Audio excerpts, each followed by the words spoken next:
Well, thanks everyone for joining us today.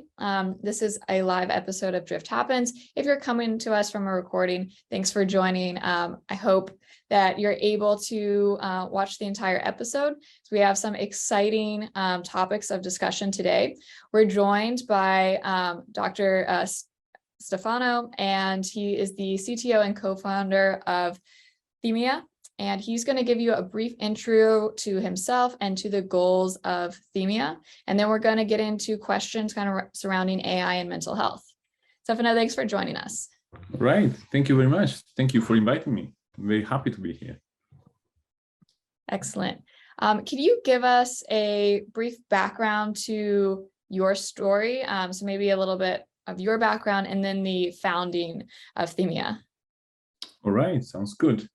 So I guess about myself, I've got a background in theoretical physics. And so I started my technical career, if you want, by looking at the Higgs boson. And that was a little before the discovery of the particle was actually made. I was working on the theoretical side. I did not contribute to the discovery at all, but I enjoyed the process for sure. After that, I was really trying to find something where I could see a bit stronger impact, basically, of what I was doing. And I did move to different fields. I moved to finance. So I worked for 8 years, pretty much, as a quant in a software company first, and then in the large American investment banks as a quant, which has been an extremely interesting experience from the technical point of view. I learned a lot. And in particular, I did pick up my machine learning there. It was when the popular framework started to pop up, say TensorFlow and the like, and I embraced the new wave and trying to use that as much as possible on the job.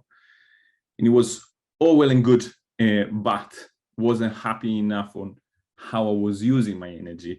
I kind of felt that I was spending a lot of effort in doing something that didn't really, wasn't really changing lives and wasn't really rich in purpose. So I decided to leave and I joined an accelerator program in London called Entrepreneur First, where I met my co-founder, Emilia, who's the CEO of our company, thymia. And she was pitching there this idea of thymia, of building a platform that could help psychiatrists to begin with better objective monitoring of mental health and depression symptoms. And to do that using a lot of cool stuff, which is, I guess, what we're going to talk about. But in essence, signals that you can pick from video, from audio, and from behavioral data. So I heard her pitching this story and how we could do this. And I kind of clicked immediately that I could do that. I knew how to build that. And so it was obvious, basically, that that was the right thing to do for me. It's this kind of a field that I always had an interest in on the side. And all of a sudden, it was a massive opportunity for me to be there and do something really good. So we started together. That was 2 years and something ago. And we started, it was just a team of 2. We're now a team of 13 and bringing a few more people in. So a lot of things changed in the past 2 years, obviously. Okay. And then, being a startup, being a co-founder, there's a lot to do and a lot of directions you can take. I guess in like a sentence or two, what would you say thymia's like primary goal or like objective is? I suppose if it is one sentence, is making mental health more objectively measurable. And the reason why you want to make it measurable, well, there's several reasons. One reason is that it will help massively getting to the right treatment fast. As of today, when you see a psychiatrist for a depression problem, the big trouble isn't really getting to a diagnosis. The big trouble is getting to the correct treatment. And it is difficult because it takes long time to get the signals that a treatment is working or it's not. Because all you have at hand are just subjective measures like questions. Well, what you want to do is objectify some of it so that the reaction can be faster. And that's one strong reason why we want to do it. And the other strong reason is in objectifying it, in making it tangible. We're really hoping to go there and remove as much as possible the stigma that still is around mental health. Right. And you mentioned a few years ago, so in 2020, I'm curious, was this, would you say this was at the beginning of the pandemic, like kind of the height of the pandemic? Because as we know, like there were a lot of mental health issues surrounding those that had to be quarantined for long periods of time, had to be separated from family members. Yeah, that was actually at the beginning of the pandemic, I would say. It was April 2020. Actually, we did form the company 100% remotely. We went through this accelerator program, not in person. It was the first instance of that done entirely remotely. I met my co-founder on Zoom calls. We've been talking every day for hours for a few months while building the company, and we got the initial funding without meeting each other in person. So very much at the beginning of the pandemic. And yes, we've been observing at that point, we were at the very beginning, this massive spike in mental health issues. And it's probably the spike has a different shape today, but it's still not emergency. Still very much a pressing and growing issue there. Yeah. Mm-hmm. And I'm just curious, like so when you heard kind of the speech on thymia, like the ideas with your CEO, and you said, you know, I can do that, I can build that. What type of models, or I guess what type of models, what kind of like techniques or data science, machine learning are you using to achieve those goals? Right. It's a lot of fun, in short. The core idea is that to get to understanding these states of how humans are feeling in some ways or are behaving, you really need to look at different modalities. This is something that human to human we tend to do naturally. So I will look at how you speak, I will look at what you say, I will look at how your face is reacting to a conversation. So the core is combining together different modalities. Modalities being audio, and we look at the speech in itself as an audio signal. And so you will see many of the things we're doing are from, say, signal processing. This video, they will look mainly at micro expressions. So starting from, say, classical landmark detection on the face, you move one step further and you look at how some of these landmark points on the face are changing together, that are indicators of some of the key muscles in the face. Say you're closing your eye, and eyebrow is going up or stuff like that. That's a super rich in signal. And the third broad modality that we use is behavior on screen. So we build video games, actually, that are a beautiful and engaging scientific experiment, if you want, wrapping stuff that is normally done in experimental psychology, but we make it kind of a nice experience for the patient, and we gather all the events on screen. And this is what we broadly speaking say is behavioral measure. So taps, clicks, mouse moves, and stuff like that, and related back to what is being presented to you on screen. So that is the input that goes in. So all techniques you've seen working for combining different modalities are things that we need to experiment with. As a general gist, and this is probably from my background, we tend to start simple and step up in complexity when needed, not just for the fun of doing it. So we did start tackling the problem as a supervised exercise. So finding quality benchmark, which can be from self-reported scales, can be from psychiatrists or other sources. Now we're moving towards a bit more unsupervised learning where we can, and we're actually finding very interesting signals. Hopefully we'll be publishing some of it in a month or two. And we've been doing parts of this behavioral, especially data analysis, using reinforcement learning techniques. So it's a very, very broad spectrum of data streams and techniques that we've been using. And it's just due to the fact that what we're trying to understand is in itself very, very rich. So. Right. And during, I guess, the height of pandemic, more mental health kind of awareness, several, I'm sure you're aware of like all the mental health startups that maybe came from that. You mentioned the psychology games, which like I remember reading about like a long time ago. That's very interesting. Is that like one of the parts that sets thymia apart? And then what are some others that like really like help you like navigate this ecosystem? Yeah, I think games and gamification is a key differentiator for sure. Yeah. And is there for engagement, and is there because it's a natural controlled environment, if you want. So it's a natural thing to do when you're really targeting a specific signal. We do gamification also when we gather other modalities like speech or video, where instead the boundaries of the experiment in itself are a bit more loose. And so I think the two differentiators are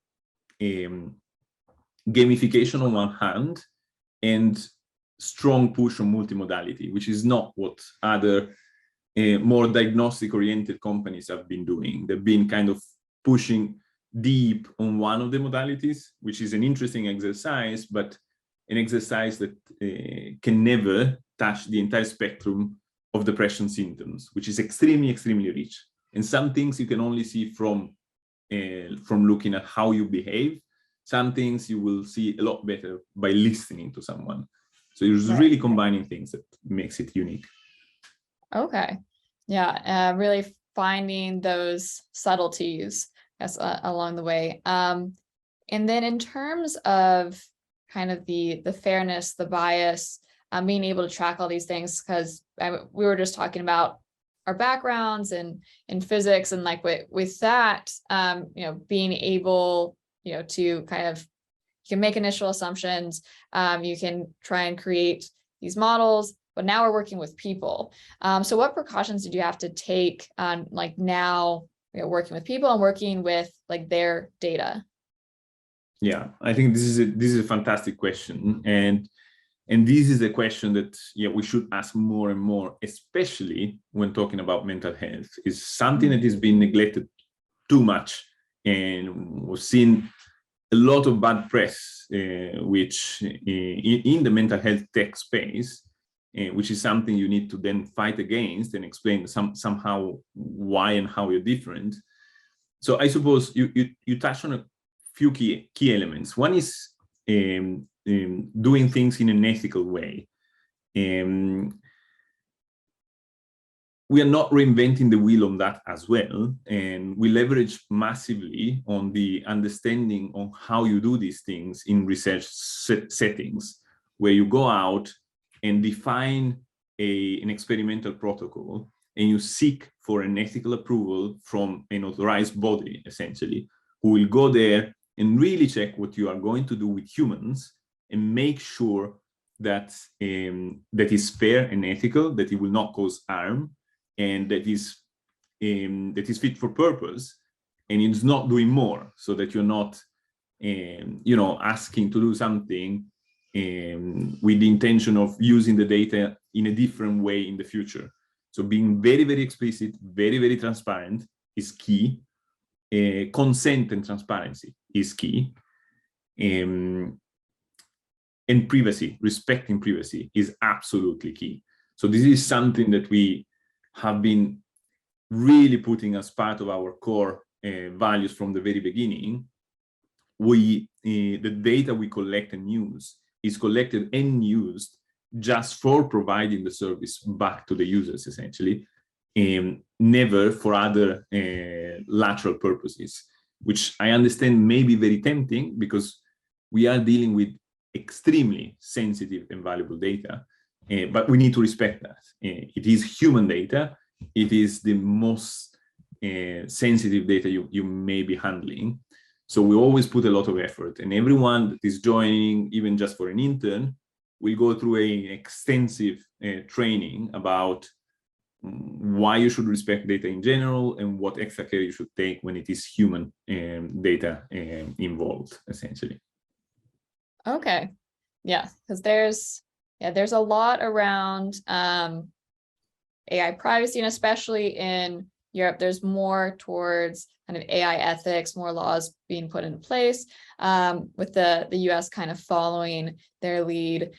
In terms of how we now leverage machine learning for it. I like how you mentioned, starting with the simple approach, starting with supervised approaches, but when we do get to the more neural network or black box approaches, how does that then factor in?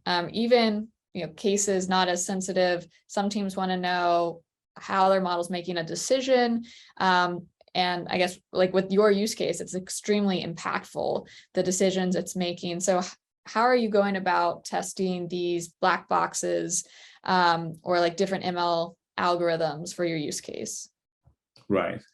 Well, I suppose to begin with, a big important protection layer we have in place is the human layer. We are not deploying this to be used as a decision model. It is deployed to be used as extra information for a specialist, essentially.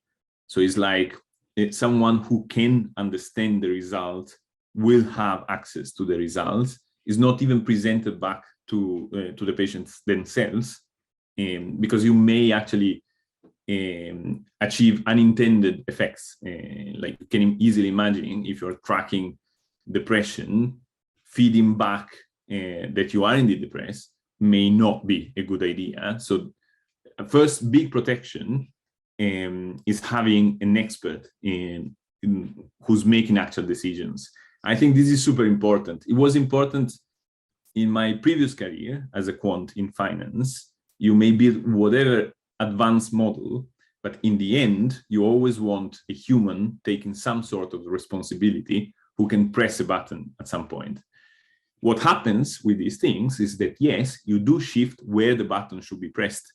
And at some point, there's a decision made. I think in our case, we are quite far from that scenario. But with that said, still you want to provide to the user, in this case, a clinician, as much transparency as possible. This is where I am very happy that we did start with manually crafted features that are very easy to explain, actually. And we always overlay different approaches if we take more than one, so that you can always have something that is just understandable, essentially. And there we've been using, like leveraging on research that happened in the past maybe 10 to 15 years, trying and tell what, say, feature in your voice is relevant for an increased depression level, low mood, or fatigue, for example.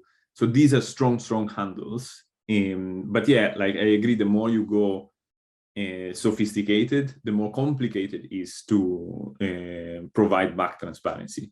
Obviously, there is a lot of work and research in that area, and we're always trying to keep up with the pace of this evolution. I think it's possible to do a lot, but having a fallback on something simple, which is just human readable, I think is always a safer bet. Okay, yeah, I completely agree. And then for people that maybe they're experiencing some depression or they're having some anxiety, and they really want like everything's now able to be remote. They want a remote solution. They don't want to have to go anywhere. They want something right away. And then they look up the different options and they might be overwhelmed with the amount of different like ads jumping out at them and different things. What would you tell them to like prioritize, or, you know, just for them to get the right help, like the things they should keep in mind? All right. So that's a difficult question. Mm-hmm.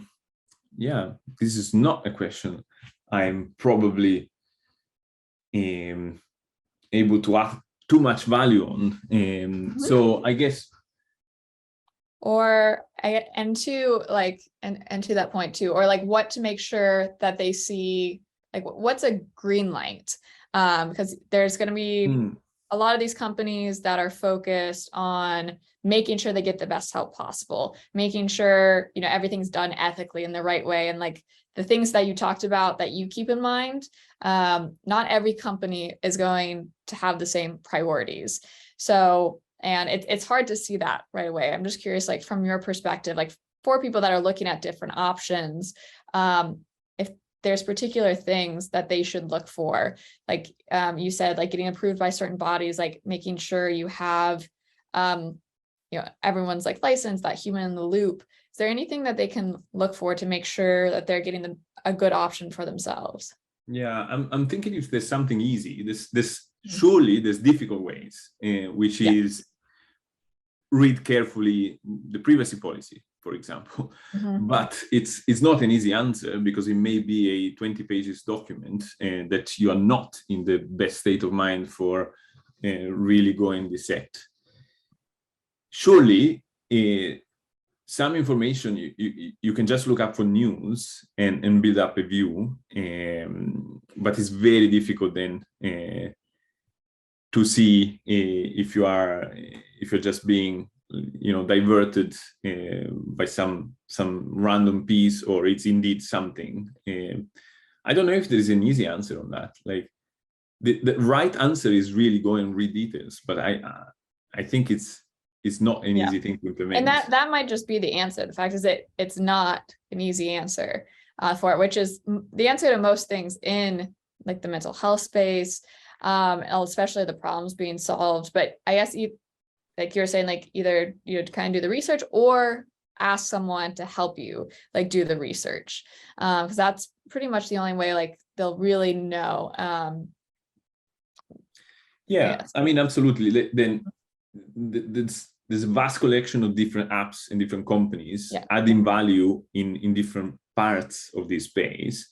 Say, if they are in the AI sector, then on top of looking at what they're doing with data, maybe you want to look at what they're publishing and how they go about that. They may explain a lot of what's happening under the hood in there.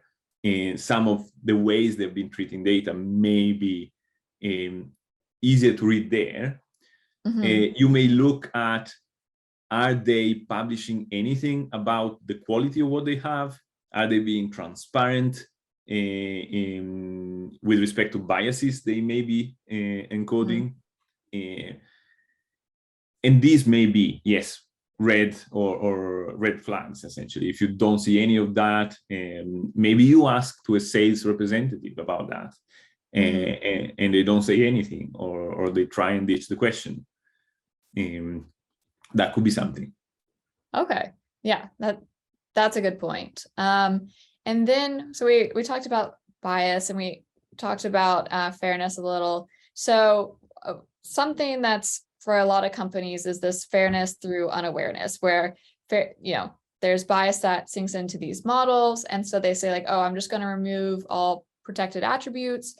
I'm going to remove proxies. So that can't be an issue. But with healthcare and with anything like in medical treatments, a lot of times you need that protective information. Like you need to know their physiology, sometimes their ethnicity, in order to treat and give them the correct prescriptions, and the amount of certain prescriptions. So how do you, go about making sure that your training set is diverse enough, that the recommendations and everything can be set for individuals? Because we talked about the privacy part. Just curious on the making sure the data set for training is diverse enough. Right. I mean, obviously that's another very difficult one.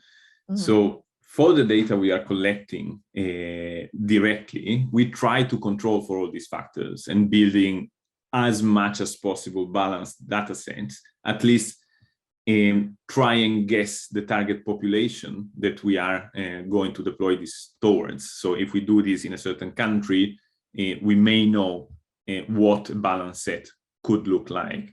The reality also is that when you build complex products using AI, you are surely using also third-party components that in themselves have been trained on different data sets.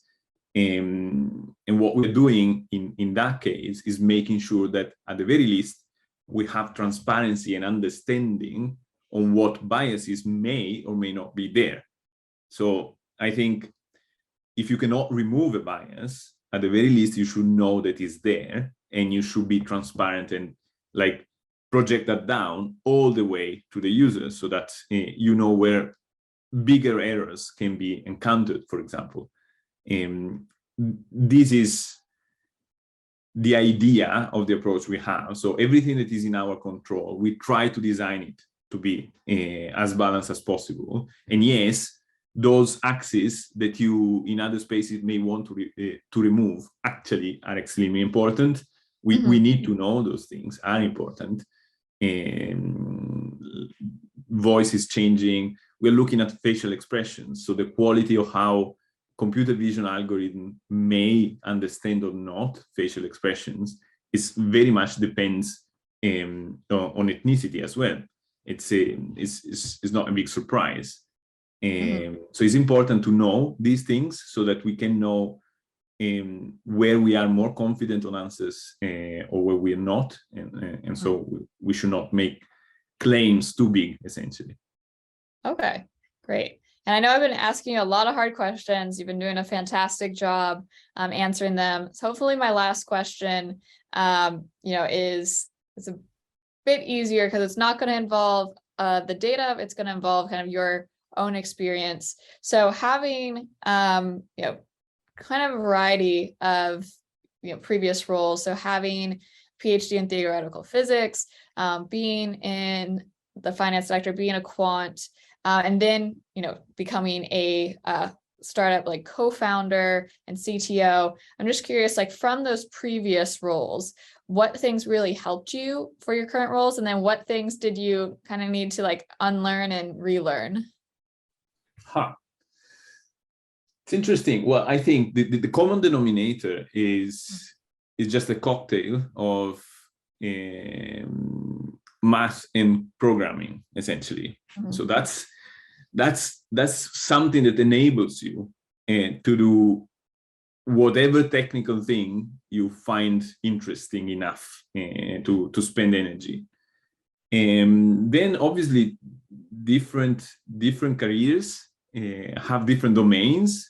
And so there's a lot of stuff you need to learn which are just domain specific. And surely there's a lot of things that I am unlearning from previous jobs, especially on the finance side. And some of them I'm happily unlearning, actually. But many things instead do build up incrementally. And it is, all these ways of looking at data, how to represent data in a mathematical way, and how then to represent math in code so that you make it a product. That is something that just builds up and actually builds up exponentially while switching from one era to another, I think. Well, thank you so much for that. Thanks, Stefano, for joining. We're just about done with time, but that was great. We also have the Forbes article. Folks that are attending, Stefano is in our Arize community Slack. If you have questions there or want to learn more about thymia, you can reach him in that. But thanks, everyone, and have a great rest of your day. All right. Thank you so much. Awesome. Bye.